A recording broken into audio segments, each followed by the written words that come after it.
happy to join with you today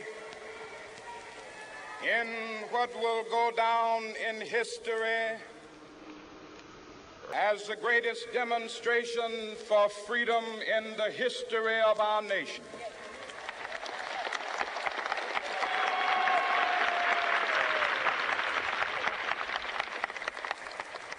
Five score years ago,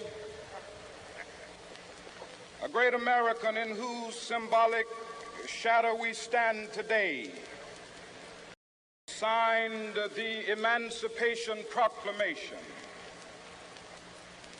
This momentous decree came as a great beacon light of hope to millions of Negro slaves who had been seared in the flames of withering injustice. It came as a joyous daybreak to end the long night of their captivity. But 100 years later, the Negro still is not free. 100 years later,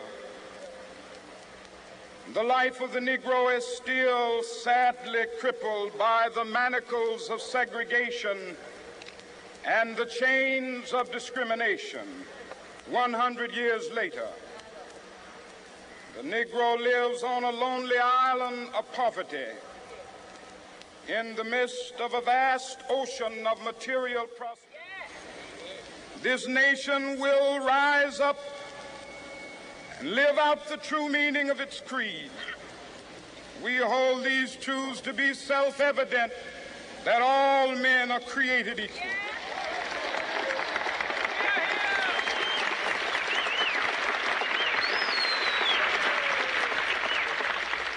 I have a dream that one day on the red hills of Georgia, the sons of former slaves and the sons of former slave owners will be able to sit down together at the table of brotherhood. I have a dream that one day, even the state of Mississippi, a state sweltering with the heat of injustice, sweltering with the heat of oppression, will be transformed into an oasis of freedom and justice. I have a dream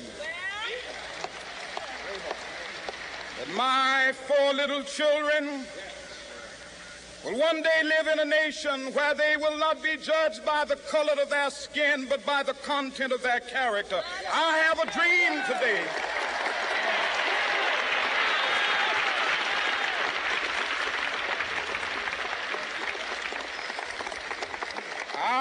a dream that one day down in Alabama, with its vicious racists, with its governor having his lips dripping with the words of interposition and nullification, one day right there in Alabama, little black boys and black girls will be able to join hands with little white boys and white girls as sisters and brothers. I have a dream today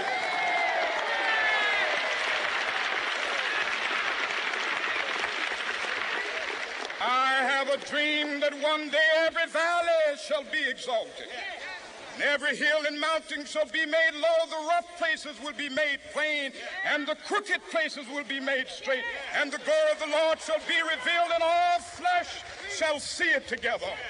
This is our hope. This is a faith that I go back to the South with. With this faith, we will be able to hew out of the mountain of despair a stone of hope. With this faith, we will be able to transform the jangling discords of our nation into a beautiful symphony of brotherhood. With this faith, we will be able to work together, to pray together, to struggle together, to go to jail together, to stand up for freedom together, knowing that we will be free one day. This will be the day. This will be the day when all of God's children will be able to sing with new meaning, "My country, tears of thee."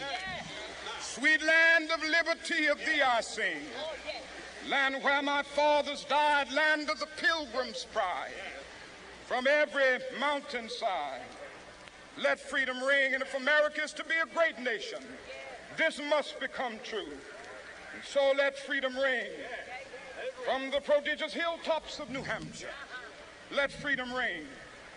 From the mighty mountains of New York, let freedom ring. From the heightening Alleghenies of Pennsylvania, let freedom ring. From the snow-capped Rockies of Colorado, let freedom ring. From the curvaceous slopes of California. Not only that, let freedom ring from Stone Mountain of Georgia. Let freedom ring from Lookout Mountain of Tennessee. Let freedom ring from every hill and molehill of Mississippi, from every mountainside. Let freedom ring. And when this happens, when we allow freedom ring, when we let it ring from every village and every hamlet, from every state and every city, we will be able to speed up that day when all of God's children, black men and white men, Jews and Gentiles, Protestants and Catholics, will be able to join hands and sing in the words of the old Negro spiritual. Free at last, free at last. Thank God Almighty.